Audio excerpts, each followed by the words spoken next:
जय गुरुवर हम सब उतारें तेरी आरती है गुरुवर हम सब उतारें तेरी आरती। ओम जय गुरुवर कष्ट हरो स्वामी जय गुरु कष्ट हरो।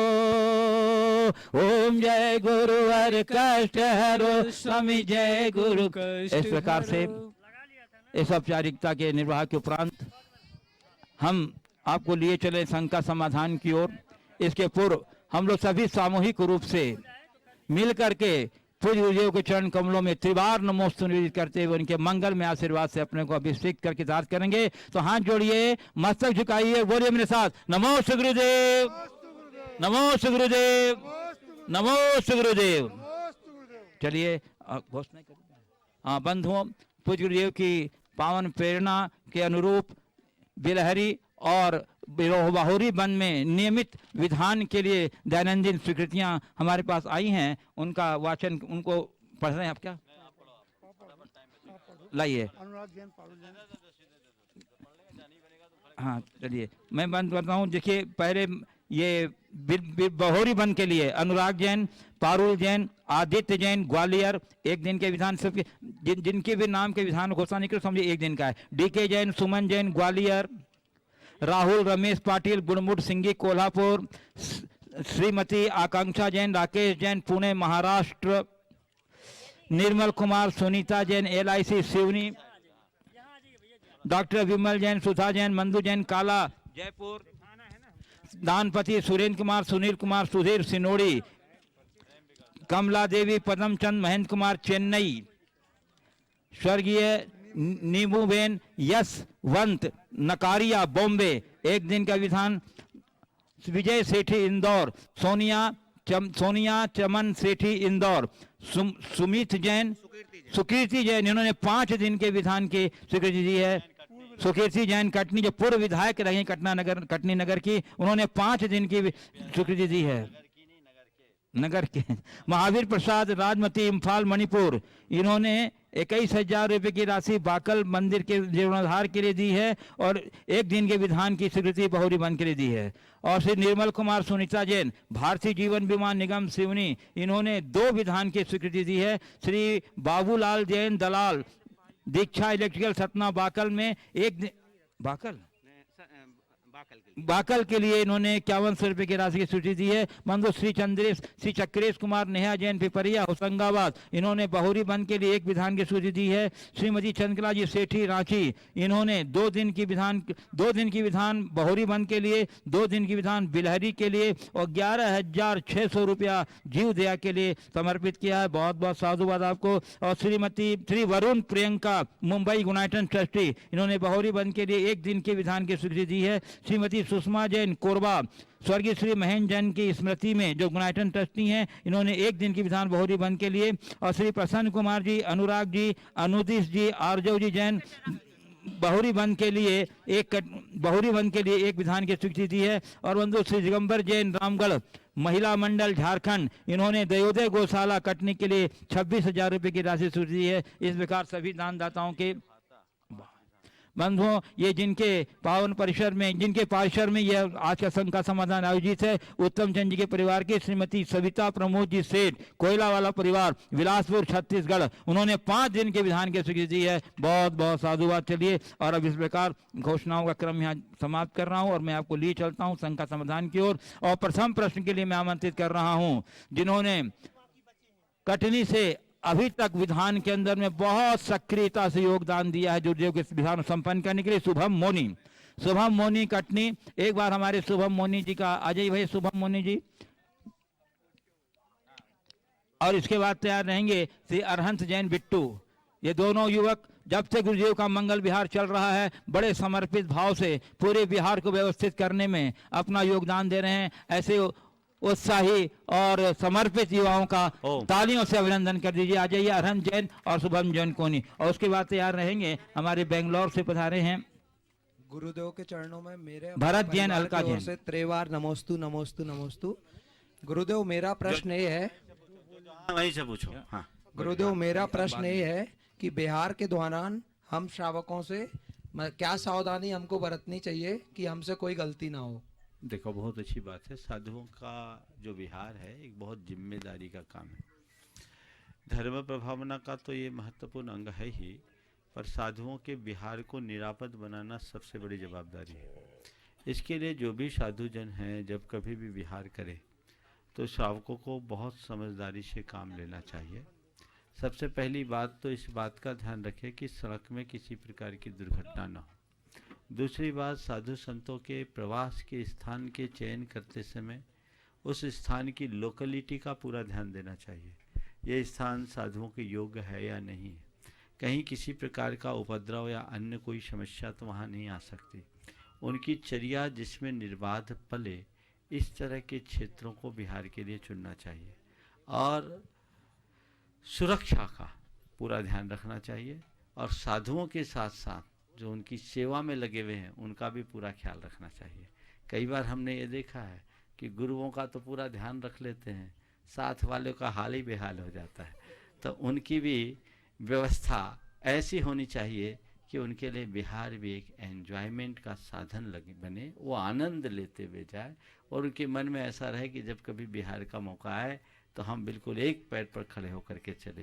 ये सब अपेक्षित सावधानी रखनी चाहिए। आनंद बिट्टू। गुरुवर के चरणों में त्रिबार नमोस्तु नमोस्तु नमोस्तु गुरुदेव। महाराज श्री, आज की इस भागदौड़ के दौर में आदमी आधे से ज़्यादा वक्त तनाव में ही निकाल देता है, जिसके कारण आज के युग में नई नई बीमारियां उत्पन्न होती जा रही हैं। ऐसी स्थिति में क्या करना चाहिए जिससे दिमागी संतुलन शांत रहे और मन में भी शांति रहे? बहुत अच्छा सवाल है। देखिए, जहाँ भागम भाग होगा वहाँ अशांति तो होगी ही, उसे हम रोक नहीं सकते। इस अशांति से बचने के लिए व्यक्ति को अपने दृष्टि में परिवर्तन रखना होगा। सबसे पहले, तनाव क्यों होता है? काम का दबाव तनाव का कारण नहीं है। सिचुएशन और इमोशन के बीच एडजस्टमेंट न होना ही तनाव का कारण है। परिस्थितियां कुछ हो और मनस्थितियां कुछ होता कुछ हो और हम चाहते कुछ हो, तो हमारे मन में तनाव आने लगता है। जो लोग अध्यात्म से जुड़े होते हैं वो परिस्थिति और मनस्थिति के मध्य तालमेल बनाने में सक्षम हो जाते हैं, और जो तालमेल बना करके चलते हैं उनके जीवन में कभी तनाव नहीं आता। तनाव रहित होने के लिए व्यक्ति को सकारात्मक सोचना चाहिए, आत्मविश्वास से लबरेज रहना चाहिए, अपने लक्ष्य के प्रति पूरी तरह समर्पित होना चाहिए, और कितना भी बड़ा काम हो उसे भारी न मानकर चरणबद्ध तरीके से उसे पूरा करने की कोशिश करना चाहिए। एक साथ आप सोचोगे कि मुझे पूरा पहाड़ चढ़ना है तो हाथ पैर ढीले होंगे, और आप ये सोचोगे कि मुझे एक एक कदम चलना है, पूरा पहाड़ कब चढ़ जाओगे पता नहीं। तो जब हमारे सामने बड़ा लक्ष्य हो, वो अधूरा होता दिखता हो और उसकी वजह से मन में तनाव या दबाव आता हो, तो उस घड़ी हमें अपने लक्ष्य को छोटे छोटे टुकड़ों में बांट देना चाहिए, और चरणबद्ध तरीके से जब हम आगे बढ़ते हैं तो निश्चित हमारे साथ अच्छे परिणाम घटित होते हैं। नमोस्तु महाराज। चलिए, मैं आमंत्रित कर रहा हूँ भरत जैन एवं श्रीमती अलका जैन बेंगलोर, और उसके बाद तैयार रहेंगे श्रीमती सीमा दुबे, प्राचार्य दिल्ली पब्लिक स्कूल कटनी, और उनके साथ दिल्ली पब्लिक स्कूल के मुख्य प्रशासनिक पदाधिकारी सैयद नईम अख्तर जी। गुरुवार को मेरा और मेरे परिवार की तरफ से बारंबार नमस्ते नमोस्तु। हेलो, हाँ। गुरुवार मैं योग से जुड़ा हुआ हूँ और स्पेशली भावना योग से मुझे बहुत प्रभावित किया और बहुत लाभान्वित हुआ हूँ। मैं ये जानना चाहता हूँ कि योग का जैन धर्म में क्या इतिहास और योगदान है, क्योंकि पतंजलि और बौद्ध धर्म में तो काफ़ी विस्तृत विवरण दिया है, जैन धर्म में कितना? देखिए, जैन साधना में योग की व्याख्या भिन्न रूप से की गई है। यहाँ जो लोक में योग प्रसिद्ध है वो ध्यान साधना समाधि के अर्थ में। जैन साधना में योग का अर्थ है प्रवृत्ति है, और योग की जगह एक विशेष शब्द का प्रयोग हुआ है, वह उपयोग। उपयोग का मतलब है अपने मन को ठीक दिशा में ले जाना, मन की शुद्धि करना। तो हमारे यहाँ योग शुद्धि से ज़्यादा बल उपयोग शुद्धि को दिया है, और उसे भावना के बल पर सुधारने की बात की है। अष्टांग योग जो पातंजलि का है और बौद्धिज्म में जो योग ध्यान है उससे हटकर ध्यान की चर्चा जैनिज्म में है। बहुत अच्छी ध्यान साधना को तो हमारे धर्म का मूल माना गया है, ध्यान से ही मुक्ति है। लेकिन वो ध्यान यौगिक क्रियाओं की अपेक्षा अपने चित्त की वृत्ति को बदलने के लिए किया गया और उसके लिए आधार बताया भावना को। हम जो पाना चाहते हैं उसकी निरंतर भावना भावना भाते भाते भाते जब हमारी भावना गहरी हो जाती है तो वही भावना अनुभूति में परिवर्तित हो जाती है और उस अनुभूति का नाम ही परम ध्यान है, जो हमारे कल्याण का कारण है। हमारे यहाँ ध्यान के संदर्भ में भी एक बहुत अच्छी बात कही गई। ध्यान क्या है? कुछ करने का नाम ध्यान नहीं है। ध्यान किया नहीं जाता, ध्यान में जिया जाता है। कुछ न करना ही ध्यान है। गुरुदेव कहते हैं सावधान ज्ञान ही ध्यान है। मतलब क्या करो? हमारे यहाँ का एक बड़ा प्रसिद्ध सूत्र है, माँ मुझ्झा माँ रज्झा मधुस्स इट्ठ नित्य अथेशु थिर मिच्छम जय चित्तम विचित्र झानप सिद्धि। अगर तुम अपने ध्यान की सिद्धि के लिए चित्त को स्थिर करना चाहते हो तो किसी भी इष्ट अनिष्ट पदार्थ में राग मत करो, द्वेष मत करो, मोह मत करो, सहज रहो। क्या करो? माँ चित्त माँ जंप माँ चिट्ठ किम विजेन हो थिरो अप्पा अप्पम मिरवो इनमें हवे परम ध्यानम। कोई चिंतन न करो, कोई चर्चा मत करो, कोई चेष्टा मत करो, आत्मा को आत्मा में स्थिर रखो। यही परम ध्यान है, जो सब प्रकार की प्रवृत्ति से उपरत होने की स्थिति है, सहज समाधि। उस ध्यान की प्राप्ति के लिए उपयोग की शुद्धि की बात की है, जिसे शुद्धोपयोग के नाम से जाना जाता है। यद्यपि हमारे यहाँ ज्ञानार्णव जैसा महान ग्रंथ ध्यान का ग्रंथ है, तत्वानुशासनम जैसा ग्रंथ जो पूरी तरह ध्यान की ही बात करता है और हर ग्रंथ में ध्यान की बात है, पर योग और ध्यान उसको थोड़ा भिन्न रूप से रखा गया है। श्रीमती सीमा दुबे, श्रीमती सीमा दुबे प्राचार्य दिल्ली पब्लिक स्कूल कटनी, और उनके साथ श्री सैयद नईम अख्तर जो डीपीएस स्कूल। अच्छा, इनके बात पूछ रहे। नमोस्तु गुरुचरणों में। मैं ये जानना चाहूँगी गुरुवर कि जैसे मैं प्रिंसिपल हूँ तो मेरे बच्चे आज हम पूरी कोशिश करते हैं कि भटके नहीं, पर फिर भी बहुत भटक जाते हैं अपने स्थान से, या उनका जो एक फ्यूचर है भविष्य में, तो उसको हम कैसे उनको अपने लाइन पर लाएं? देखिए, बहुत चुनौती भरा काम है। यस। पहले की जो व्यवस्था थी और आज की व्यवस्था में बहुत कुछ अंतर आ गया। पहले के विद्यालयों में पढ़ाई के साथ संस्कार बहुत आसानी से गढ़े जाते थे और अभिभावक भी बच्चों को विद्यालयों में संस्कार गढ़ने के लिए कहा करते थे। हमने ये भी देखा है कि अगर शिक्षक के माध्यम से इस बच्चे की अभिभावकों के बीच कोई शिकायत जाती थी तो शिक्षक तो उनको जितना पनिशमेंट देते थे, अभिभावक भी उनको पनिश करते थे, बल्कि शिक्षकों से कहते थे इसको पूरा नियंत्रण में रखो। आज समय बदल गया है और ये सब चीज़ें हैं नहीं। वातावरण भी बदला है, घर परिवार का वातावरण भी बदला है। तो ऐसे समय में जब तक घर के लोग खुद की मानसिकता अच्छी नहीं रखेंगे तब तक हम अच्छे संस्कारों को गढ़ पाना बहुत कठिन समझते हैं। फिर भी आपने जो कहा है, शिक्षक यदि जागरूक हो तो बहुत कुछ परिवर्तन आ सकता है। हम अपने आचार और व्यवहार से बच्चों को उनके जीवन के प्रति जवाबदार बनाएं, उन्हें जीवन का मूल्य और महत्व समझाएं, उन्हें ये बताएं कि केवल पढ़ाई मात्र हमारे जीवन की पूर्णता का आधार नहीं है। पढ़ाई के साथ अन्य आनुषांगिक चीज़ें जो जीवन के लिए बहुत उपयोगी है, संस्कार है और हमारा आचार व्यवहार है, ये हमारे लिए कितना महत्वपूर्ण है। और यदि ये बातें बच्चों के दिल दिमाग में बैठ जाए और उन्हें ये समझा दें कि हमारे जीवन की प्राथमिकता क्या है। इतनी सी बात अगर बच्चे सीख जाते हैं तो उनमें भटकाव नहीं आएगा। मुझे याद है जब मैं पढ़ता था तो हमारे एक शिक्षक थे, बहुत ही अलग प्रकार का व्यवहार रहता था। वो बहुत संस्कारों के साथ पढ़ाते थे और इतनी मीठी भाषा में बोलते थे कि सुनने वाले को एक बार में याद हो जाता। तो एक दिन वो बोल रहे थे, वक्तव्य देते देते, झारखंड की बात है, हमारी क्लास में, हम उस समय 6th क्लास में पढ़ते थे, तो हम लोगों के जीवन का महत्व बताते हुए कह रहे थे कि हमारे सेक्शन में 67 बच्चे थे। उन्होंने कहा देखो तुम 67 बच्चे आज हो, तुम में से कोई वैज्ञानिक बनेगा, कोई नेता बनेगा, कोई संत भी बन सकता है, और कोई ऐसा होगा जो चिनिया बादाम बेचते फिरेगा। चिनिया बादाम बोलते हैं मूंगफली को।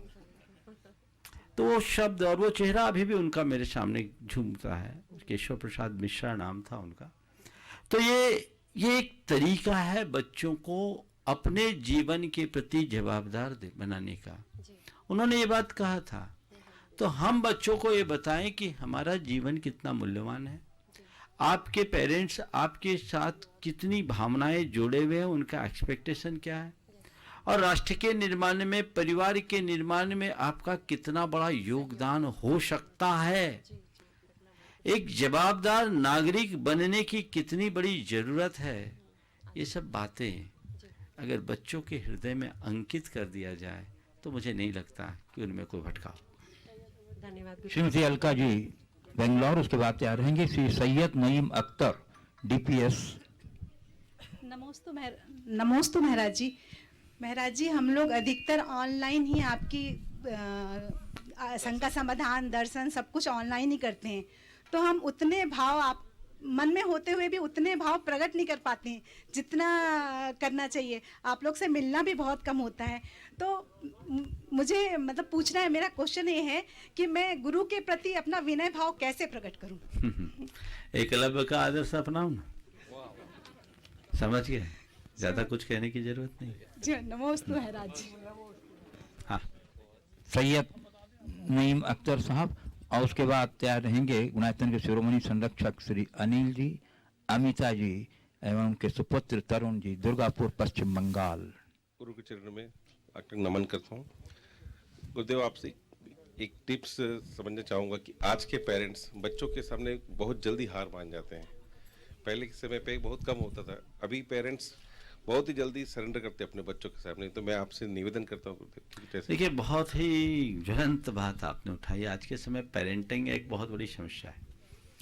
हम लोगों को तो ये दिखता है, हम लोग थे घर में 3-4 संतान रहते थे, ठुक पीट के सब बराबर हो गए है ना, ये हकीकत है। एक पीढ़ी में बहुत अंतर है, लेकिन आज के बच्चे 1-2 बच्चे हैं।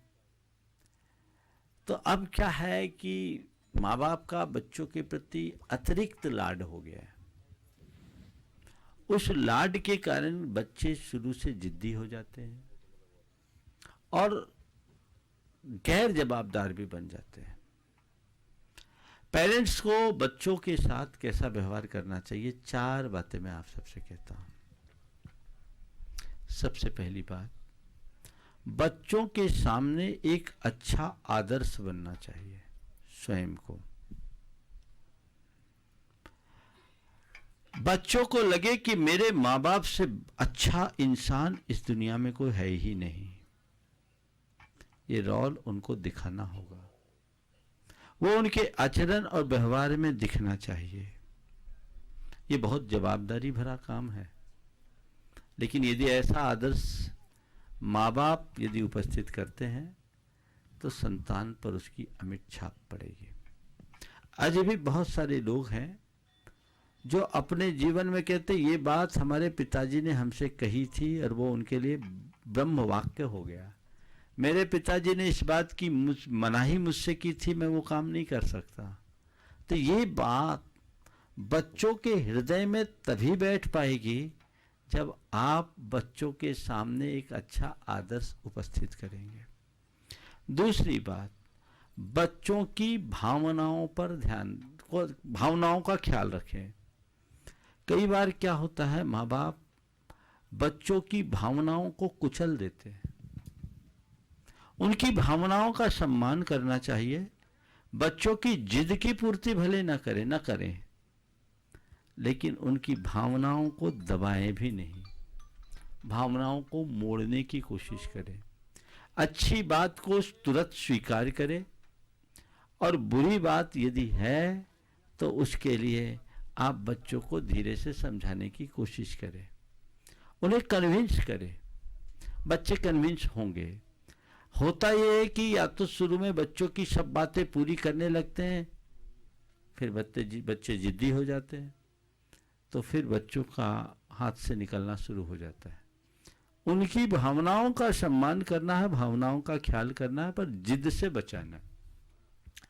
तीसरे क्रम में बच्चों के ऊपर आजादी युक्त अंकुश हो।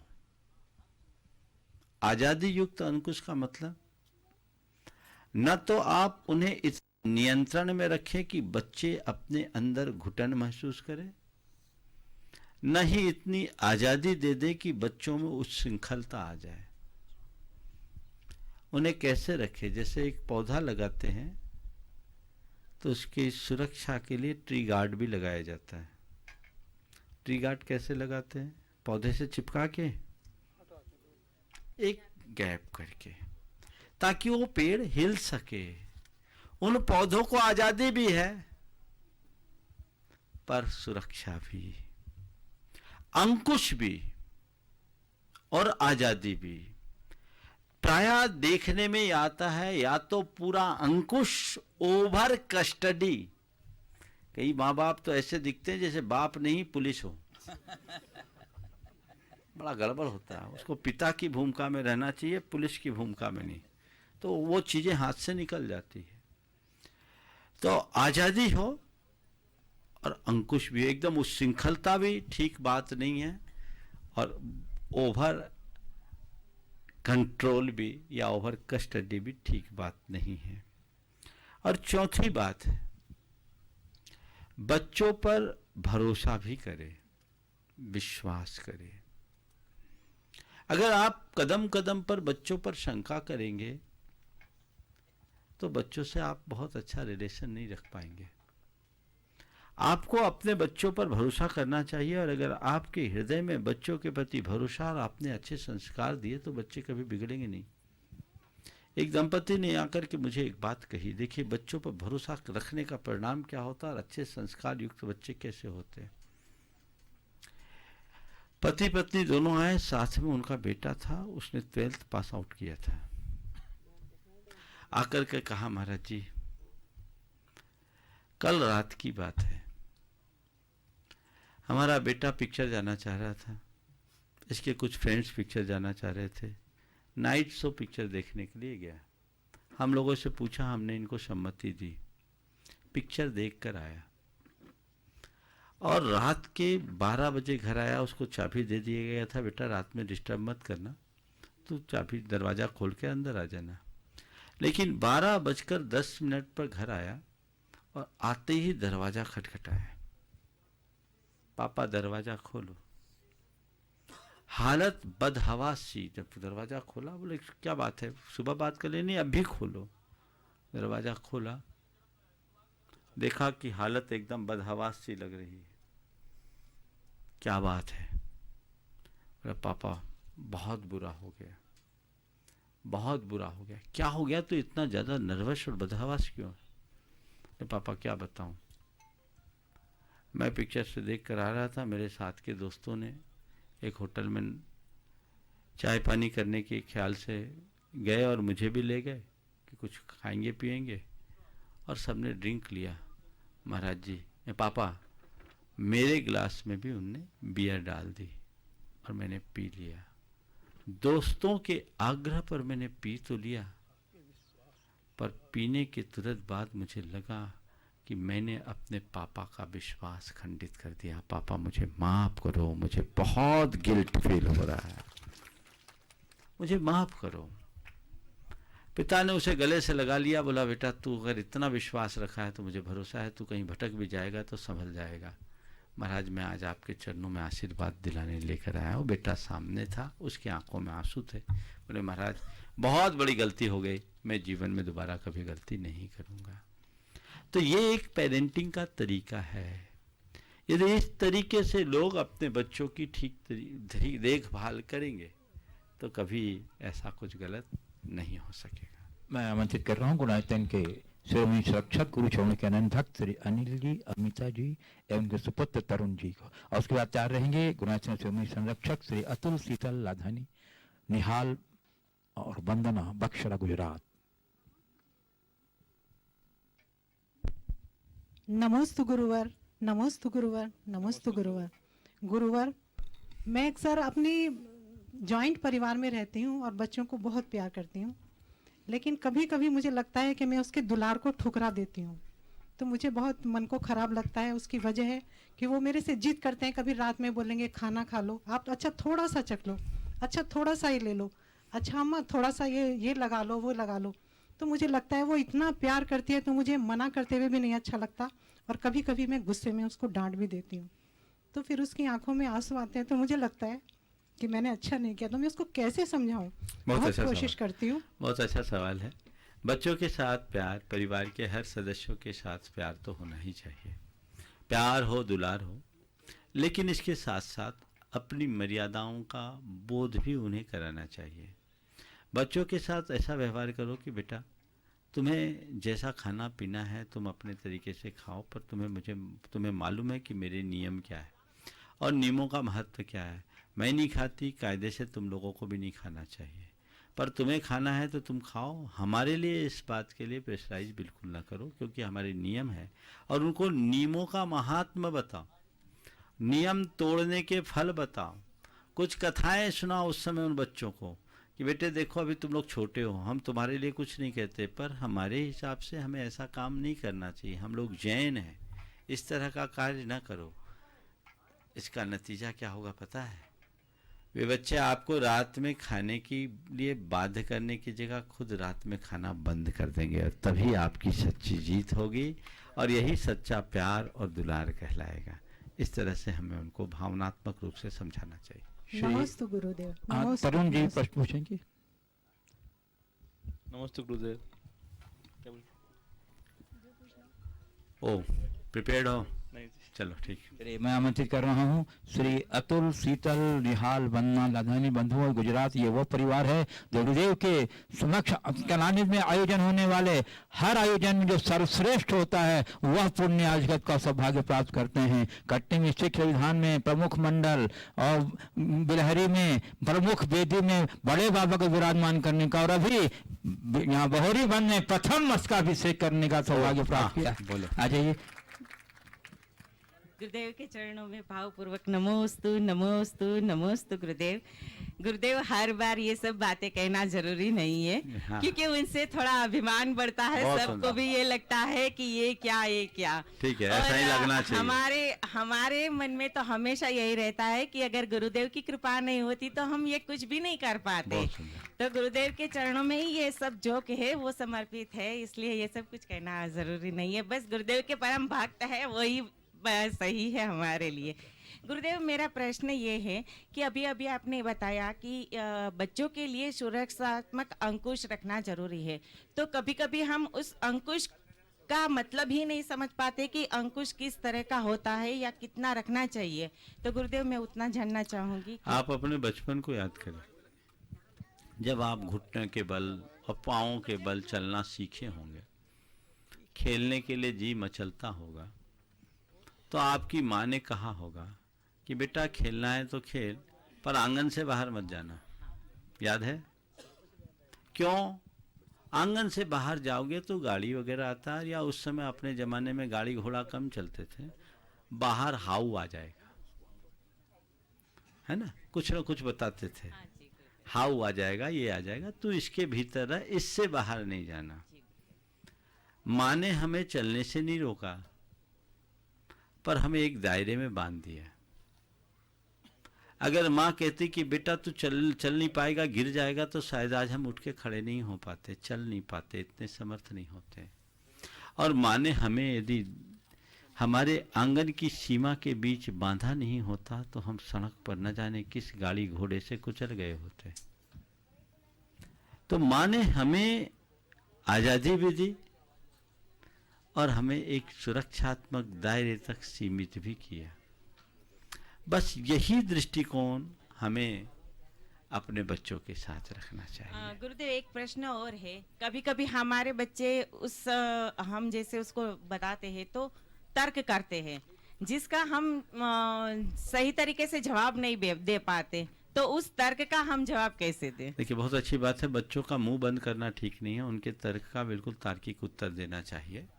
और यदि कदाचित हमारे पास ऐसा कोई तर्कपूर्ण उत्तर नहीं है तो बच्चों के साथ भावनात्मक रूप से प्रस्तुत होना चाहिए और बच्चों को कहना चाहिए कि बेटे देख, इसका उत्तर तो मुझे नहीं मालूम, पर ये तो गुरुजनों ने हमें सिखाया है, पीढ़ियों से ये बातें हम सबके जीवन में हैं, अनुभव की बातें तर्क से ऊपर होती है, तुम बड़े होगे समझ में आ जाएगा। हमने बिना तर्क के इस बात को स्वीकार किया और उसका आज तक लाभ उठाया है। तुमसे भी मेरा यही कहना है, तुम भी स्वीकार करो, निश्चित लाभ उठेगा। ये अनुभवपूर्ण बात है और ज़्यादा है तो जब गुरुओं के पास पहुँचेंगे तब तुम अपनी बात कर लेना, इतने में समाधान हो जाए। गुरुदेव, मैं अन्य लोगों को आमंत्रित करूं इसके पूर्व जिनके परिसर में यह शंका समाधान का कार्यक्रम आयोजित है, उस उत्तम चंद जी परिवार के कतिपय सदस्यों को आपकी अनुमति से अवश्य मैं आमंत्रित करूंगा। उत्तम चंद जी और उनके योग सुयोग सुपुत्र अनुराग जी आ जाइए। और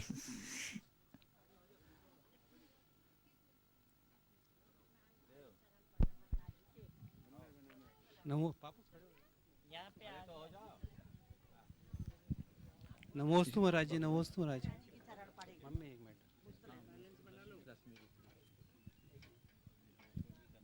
नमोस्तु महाराज जी, नमोस्तु महाराज जी। महाराज जी जी, आजकल देखा जाता है कि बच्चों को जैसे पढ़ने में आगे बढ़ना चाहिए, तो सब प्रेशर देते हैं कि बच्चे आगे पढ़ के बढ़ें, लेकिन बाकी चीज़ों को डेवलपमेंट में नहीं देखते हैं, तो उसको हम लोग कैसे ठीक कर सकते हैं कि बच्चों? बहुत ही महत्वपूर्ण सवाल आपने किया। आज बच्चों से जुड़े बहुत सारे सवाल आ गए बच्चों के, हाँ बच्चों के ऊपर है, बहुत अच्छी बात है। बच्चों के लिए पढ़ाई के लिए आगे बढ़ाना अच्छी बात है, पर एक बात ध्यान रखना चाहिए, केवल बौद्धिक विकास से जीवन का परिपूर्ण विकास नहीं होता। मनुष्य के संपूर्ण विकास के लिए बौद्धिक के साथ साथ नैतिक, चारित्रिक, आध्यात्मिक और भावनात्मक विकास भी होना चाहिए। तो केवल पढ़ाओ पढ़ो पढ़ो की रट छोड़नी चाहिए, बच्चों को हर क्षेत्र में आगे बढ़ाने की कोशिश करनी चाहिए। आज के समय में सबसे ज़्यादा जो कमी देखने में आ रही है वो बच्चों के हृदय में भावनात्मक लगाव का। अब तो ये भी देखने में आया है कि अच्छे अच्छे घरानों में माँ बाप से भी बच्चों का लगाव नहीं है। ये एक बहुत बड़ी विफलता है और इसके पीछे बच्चों से ज़्यादा माँ बाप जिम्मेदार हैं। तो हमें वो लगाव, वह प्रेम, वो आत्मीयता, वह परस्परता और बंधुत्व जैसे उदात्त मूल्यों को प्रतिष्ठापित करके चलना चाहिए, तभी उसका सही लाभ होगा। श्रीमती प्रभा जी, पुत्रवधू जूही जी, विभा जी।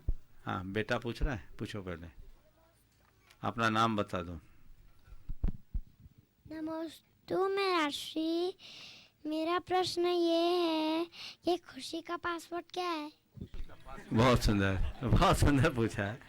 खुशी का पासवर्ड क्या है? Positive thinking. समझ गए? पॉजिटिव थिंकिंग रखो, हमेशा खुशी रहेगी। हाँ, नमस्ते मेराश्री, प्रश्न ये है कि अगला जन्म में मैं वापस जैन कैसे बनूं? वाह, बहुत सुंदर। इस जन्म में पक्के जैन बनो तो अगले जन्म में जैन नहीं, तुम जिन बन जाओगे, जिनेंद्र बन जाओगे, भगवान बन जाओगे। समझ गए? खूब जैन धर्म की सेवा करो, प्रभावना करो। समझे ना क्या बोल रहा हूँ? इतना जैन धर्म की प्रभावना करो कि आगे चलकर जिन बनो। नमस्ते महाराज जी, मुझे जीवन जीने की कला बताइए। वाह देखो, जीवन जीने की कला क्या है समझो। बहुत अच्छा सवाल है, बच्चे ने पूछा है, बड़ों के लिए बहुत उपयोगी है। और मैं ये बात बच्चों से लेकर बड़ों तक के लिए कह रहा हूँ, सबके लिए उपयोगी होगी। बात बच्चों को केंद्रित करके कह रहा हूँ क्योंकि सवाल बच्चे ने कहा है। जीवन जीने की कला में सबसे पहली बात है एडजस्टमेंट करके जीना। समझ गए? जीवन को पानी की तरह बनाओ। पानी हर बर्तन में जैसे डालो ढल जाता है, और पानी की जगह आइस बन जाए, बर्फ बन जाए तो क्या होता है? बर्फ जम जाने के बाद बर्फ को आप डालो और मुंह उसका सकरा हो, उस बर्तन में जाएगा क्या? उसके लिए क्या करना पड़ता है? उसको कूट करके टुकड़े करना पड़ता है, तब जाता है। तो जीवन को पानी की तरह बनाओ, एडजस्टमेंट पावर। समझ गए? दूसरी बात, जीवन में इमोशंस को ज़्यादा हावी ना होने दो, इमोशंस पर कंट्रोल करके चलो। समझ गए? जिसको हम बोलते हैं सेल्फ कंट्रोल। समझ गए? तीसरी बात, अपने अंदर आत्मविश्वास होना चाहिए। समझ गए? अर्थात सेल्फ कॉन्फिडेंस पक्का रखो। समझ गए? तो जीवन में कभी विफल नहीं होगे। और चौथी बात, अपने जीवन में हमेशा किसी भी काम को छोटा मत समझो, चाहे कितना भी छोटा काम हो। काम कोई छोटा नहीं होता। जो जरूरत का काम है सब काम है, और हमें हर काम में मास्टरी पाना चाहिए। ये जिसके अंदर होगा वो मनुष्य बहुत सक्सेस होगा। समझ गए? चलो, और कोई पूछेंगे? बहुएं जो हुई विवाह? हाँ पूछो, एक एक करके पूछो। नमोस्तु महाराज जी। महाराज जी, मेरा प्रश्न है कि भगवान में श्रद्धान कैसे बढ़ाएं? भगवान में श्रद्धान कैसे बनाए? भगवान की निकटता आते जाएगी, अपने आप श्रद्धान बन जाएगा। जिसके निकट हम जितना अधिक रहते हैं, हमारी श्रद्धा उतनी प्रगाढ़ होती है। श्री, मेरा प्रश्न है, पूर्व के बंधे हुए पाप कर्मों के पूर्ण प्रक्षाल हेतु विशेष रूप से क्या करना चाहिए? आप लोगों के लिए दो क्रियाएं सबसे अच्छी है, जिन पूजा और पात्रदान। गृहस्थों के लिए यही क्रियाएं, और व्यवहार में जितना बन सके क्षमता। श्रीमती उन्नति सोमेश जैन नागपुर, और उनकी माता श्रीमती कल्पना जैन। बंधु, मैं पहली दफा प्रभा भी पूछ रही है। प्रभा जी पूछ रही हैं। नमोस्तु महाराज जी। प्रमाण सागर सागर महाराज जी के कोटि कोटि बारंबार नमोस्तु नमोस्तु नमोस्तु। हमारी मानस में चरण पड़े, उसका हम लोग को बहुत अच्छा, बहुत खुशी मिला है। हाँ। खुशी। मेरा ये प्रश्न है कि मैं 16 कारण भावना किस प्रकार से भाऊं? 16 कारण, कैसे भाऊं? 16 कारण भावना, बार बार उनके अर्थों को समझो, और जो 16 भावनाएं हैं उनको अपने जीवन में आत्मसात करने की कोशिश करो। 16 जब हो तो हो, केवल एक दर्शन विशुद्धि को हृदय में जगा लो, जो पहली भावना है, सारा काम हो जाए। नमोस्तु महाराज, नमोस्तु। श्रीमती उन्नति सोमेश जैन नागपुर। आज के पहले मैं पहली दफा इन्हें श्रीमती सबसे संबोधित कर रहा हूं, क्योंकि विवाहोपरांत, गुरुदेव विवाहोपरांत पहली दफा उन्नति आपके चरणों में दर्शन करने आई है। आपके विशेष आशीर्वाद की इच्छुक है। और इसके बाद तैयार रहेंगी रश्मि ऋतु जैन एडवोकेट सागर, जो मध्य प्रदेश बार स्टेट काउंसिल के एकमात्र महिला सदस्य हैं, और इस बार पुनः वो व्यय प्राप्त करके सदस्य बनी है। हाँ बोलो। 8 मंथ के लंबे अंतराल के बाद गुरुजी आपके चरणों का प्रत्यक्ष दर्शन पाकर संपूर्ण परिवार धन हुआ। नमोस्तु महाराज जी, नमोस्तु महाराज जी, नमोस्तु महाराज जी। महाराज श्री, बोलो। महाराज श्री, आदर्श बेटी और आदर्श बहू की क्या परिभाषा हो सकती है? जीवन का नया सफर शुरू करने पर हो सकता है कई बार इन दोनों के बीच में संतुलन ना बिगड़ पाए, संतुलन बिगड़ जाए। ये दोनों किरदारों को अच्छी तरह से निभा सकूं ताकि दोनों ही पक्ष संतुष्ट हो सके, इसके लिए क्या समाधान है? मैंने अनेक बार कहा है कि आदर्श बेटी ही आदर्श बहू बन सकती है। मैंने कई बार अपने प्रवचनों में स्त्री के 5 रूप बताए: कन्या, पत्नी, बहू, माँ। कन्या, पत्नी, बहू, माँ और भार्या। समझ गए? या कुटुंबनी। ये 5 रूप है। अगर कन्या में आदर्श कन्या के सारे गुण आ जाएंगे तो वो आदर्श बहू बनेगी, आदर्श पत्नी बनेगी, आदर्श माँ बनेगी, और आगे चल कर के पूरे परिवार के भरण पोषण की जिम्मेदारी संभालने वाली आदर्श भार्या बन सकेगी। तो जो गुण मैंने पहले बताए हैं, अभी समय मेरे पास उतना नहीं है, उन गुणों को आत्मसात करो। बेटी जो माँ बाप से संस्कार लेकर अपने ससुराल में जाती है और माँ बाप की शिक्षाओं को अगर ठीक तरीके से पालती है तभी वो एक अच्छी बहू बन पाती है। तुम्हारे सवाल के माध्यम से एक संदेश मैं सभी को ये जरूर देना चाहूँगा कि कई बार बेटियों के साथ माँ बाप का अतिरिक्त लगाव बढ़ जाना और उन्हें अनावश्यक सुझाव और हिदायतें दे देना बेटियों के भविष्य के बिगाड़ का कारण बन जाता है। फिर वो बहू नहीं बन पाती। अब तक तुम बेटी थी, अब बहू हुई है, अब तुम्हें अपनी जिम्मेदारी का पालन करना चाहिए। और एक बात ध्यान रखना, तुम्हारे ऊपर दोहरी जिम्मेदारी है, पिता के यश को भी सुरक्षित रखना है और पति के कुल को भी सुरक्षित रखना है। ये दोनों का गौरव जब बढ़ाओगे तभी सच्चे अर्थों में अपने जीवन को सफल और सार्थक बना पाओगे। नमोस्तु महाराज। रश्मि रितु जैन एडवोकेट सागर, उस बात चाह रही हैं श्री सुधीश जैन पप्पू मामा कोयला। रजनीश के पहले कल्पना जी। नमस्ते गुरुदेव। कहते हैं अहम को कम करने से अहमियत बढ़ जाती है, तो गुरुजी अहम को अपने अहमियत बढ़ाने के लिए अहम को कम कैसे करें? देखिए, अहमियत बढ़ाने के लिए अहम को कम करना यानी अहम का नया संस्करण उत्पन्न कर देना। लोग मुझे अहमियत दे, ये हम दिमाग में ही न रखें। मुझे अहमियत मिले या ना मिले, मुझे जो करना है वो अच्छा करना है। और जो इस विनम्रता के साथ अपने कर्तव्य पथ पर डटे रहते हैं उन्हें सर्वत्र अहमियत मिलती है। और जो इससे विमुख होते हैं उन्हें कुछ नहीं मिल पाता।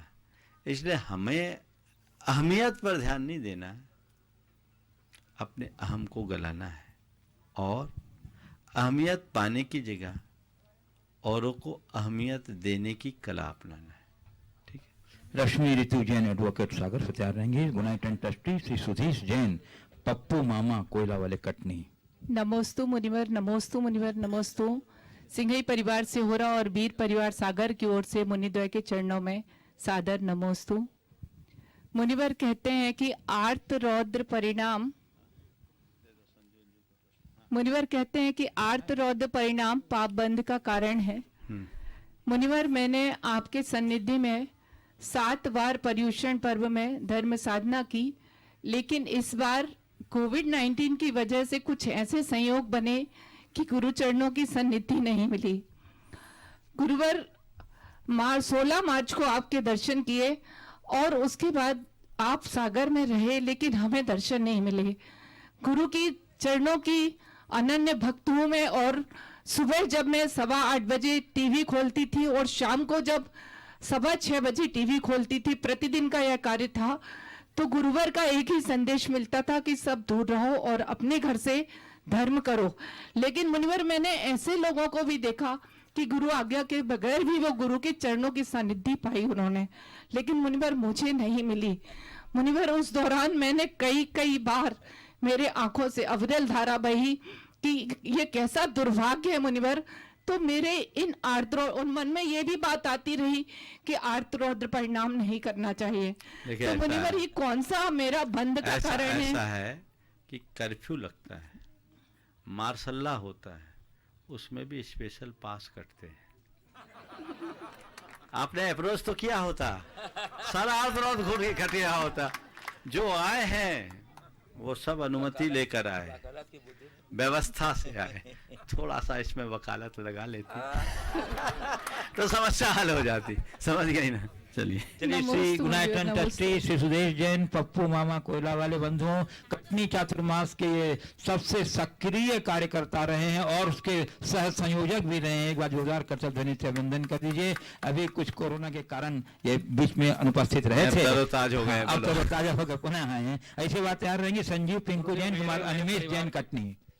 गुरुदेव, मेरे परिवार की ओर से त्रिवार नमोस्तु नमोस्तु।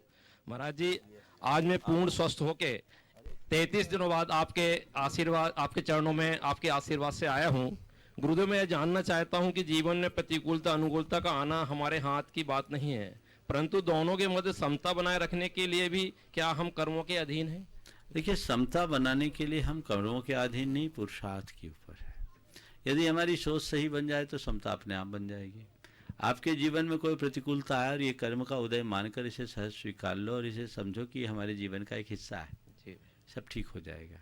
हमारी सोच सकारात्मक हो, हमारे अंदर आत्मविश्वास प्रगण हो, हमारा आत्मा का विश्वास हो, कर्म सिद्धांत पर विश्वास हो, और संयोगों की नश्वरता का बोध हो तो कैसी भी परिस्थिति क्यों ना हो मनस्थिति ठीक बनेगी। ये हमें अपने पुरुषार्थ से ही बदलना होगा। श्री संजीव पिंकू जैन और कुमार अनिमेश जैन का अनिमेश पूछेगा। अनिमेश पूछेंगे बंधु, जब से गुरुदेव का पद विहार हुआ है तब से लगातार पद विहार में योगदान दे रहा हो गया, है सब जान रहे हैं। और बड़ी उत्साही है। गुरुदेव के चरणों में बारंबार नमोस्तु नमोस्तु नमोस्तु। गुरुदेव, हम कुछ बच्चे गुरु भक्ति एवं गुरु सेवा के लिए आपके चरणों में आए थे और व्यवस्था में सहयोग के लिए भी आए थे एवं आपको सुरक्षित रखने के लिए हम कोविड-19 की गाइडलाइन का पालन करने के लिए जो श्रद्धालु आते हैं उनसे निवेदन भी करते हैं।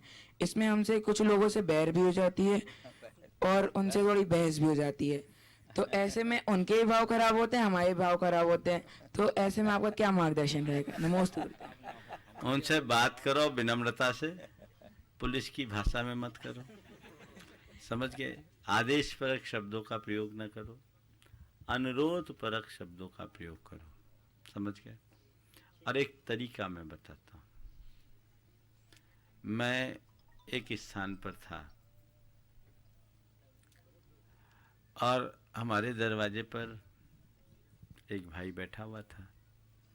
उससे कहा गया था कि अभी मैं किसी से मिलूंगा नहीं, और वो उनको रोके हुए था। एक महाशय आए, वो बहुत ऊल जलूल उसे बकते रहे। उस व्यक्ति ने दोनों हाथ जोड़े और कुछ नहीं बोला।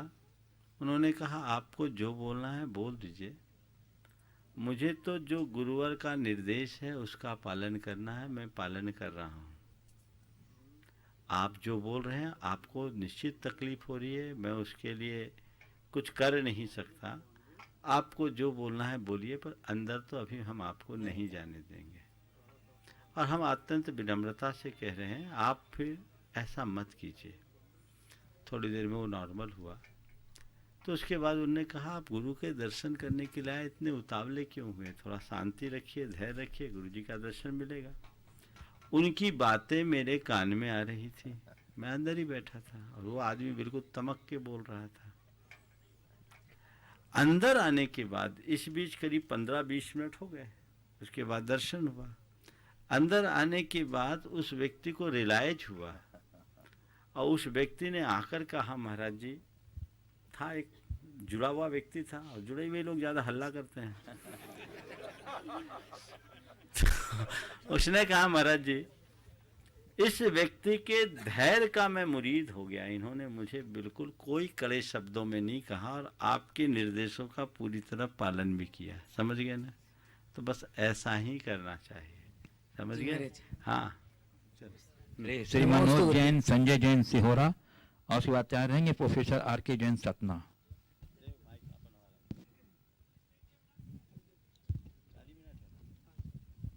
गुरुदेव के चरणों में बारंबार नमोस्तु नमोस्तु नमोस्तु। गुरुदेव, मेरा प्रश्न है कि अभी कुछ दिन पहले माता जी के संग का बिहार हो रहा था, मैं साथ में गया था। कुछ गांव ऐसे मिले जहां पर ऐसे अध्यक्ष भी मिले जो कि जिन्होंने साफ बोल दिया कि हमारे यहाँ कोई व्यवस्था नहीं है, आप कहीं और से ले जाओ। तो मैं आपसे प्रश्न पूछना चाहता हूं कि समाज को किसे अध्यक्ष बनाना चाहिए और किसे अध्यक्ष बनना चाहिए और किसे नहीं बनना चाहिए? गुरु जी को ये तो दर्पण की तरह स्पष्ट है। ऐसे आदमी अध्यक्ष बनने के लायक ही नहीं है।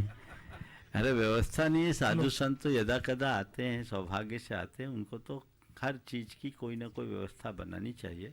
और कदाचित कोई बाधा है भी तो उन्हें अपनी समस्या बतानी चाहिए, नकारात्मकता से उत्तर नहीं देना चाहिए। संजय जैन सिहोरा, उसमें तैयार रहेंगे प्रोफेसर आर.के. जैन सतना और डॉक्टर के.एल. जैन बहुरी बंद। मुनिदेव के चरणों में सकल जैन समाज सिहोरा का बारंबार नमोस्तु और आदरणीय विमल जी जो यहाँ विराजमान है उनको सादर जय जिनेन्द्र, जिन्होंने हमें मौका दिया। जल्दी करो। हाँ।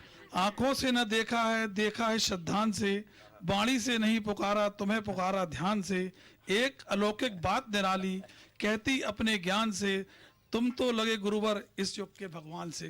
गुरुवर, हमारा प्रश्न ये है, महाराज जी, हमारी शंका ये है कि हमारी सारी शंकाओं का समाधान मात्र आप गुरुओं के स्मरण मात्र से ही संपन्न हो जाता है। कृपया जिज्ञासु की इस शंका का समाधान करें कि ऐसा क्यों होता है। बस स्मरण करते रहो तो अपने आप सब कुछ ठीक हो जाएगा। चलिए। श्री प्रोफेसर आर के जैन सतना, उसके बाद चलेंगे डॉक्टर के एल जैन बहोरी बंद, महाराज श्री के चरणों में बारंबार नमोस्तु। और उसके बाद अजय मेरी अहिंसा तरफ से, एडवोकेट जैन समाज की तरफ से एवं जैनेतर समाज की तरफ से महाराज जी एक विनम्र निवेदन और दूसरा एक शंका छोटी सी। पहला विनम्र निवेदन यह है कि विगत 10-15 वर्ष पूर्व जब आपका सतना में प्रवास हुआ था, उस समय मुझे अच्छी तरह याद है जब आपका गीता रामायण के ऊपर विभिन्न हिंदू समाज के साधु संतों के मध्य आपका जो प्रवचन हुआ था और उसकी जो प्रभावना पूरे नगर निगम सतना में हुई, उसकी चर्चा आज भी वहाँ हो रही है। और मेरे से कई बार वहाँ के लोगों ने प्रार्थना की है कि महाराज जी से निवेदन करिए कि एक बार उनके चरण सतना में जरूर पढ़ें। मैं समाज की ओर से और जैनेतर समाज की ओर से आपके अगवानी के लिए हम पूरा नगर आपके। बहुत सुंदर, सवाल कर लो जल्दी से। दूसरा प्रश्न ये है महाराज जी कि हम जैसे सेवानिवृत्त अधिकारियों के लिए या कर्मचारियों के लिए अब आगे हमें क्या करना चाहिए, मार्गदर्शन देने की। सेवानिवृत्त का मतलब क्या है मालूम? सेवा के लिए निवृत्ति, समझ गए? अब सतना घर परिवार का राग छोड़ो और देव शास्त्र गुरु का अनुराग बढ़ाकर अपने जीवन को किसी अच्छे उपक्रम में लगाना। डॉक्टर के एल जैन बहोरी बंद, बात आएंगे कवि अजय अहिंसा एडवोकेट बाकल। महाराज श्री के बोलो। महाराज श्री के चरणों में शत नमन, मुनि श्री के चरणों में शत नमन। महाराज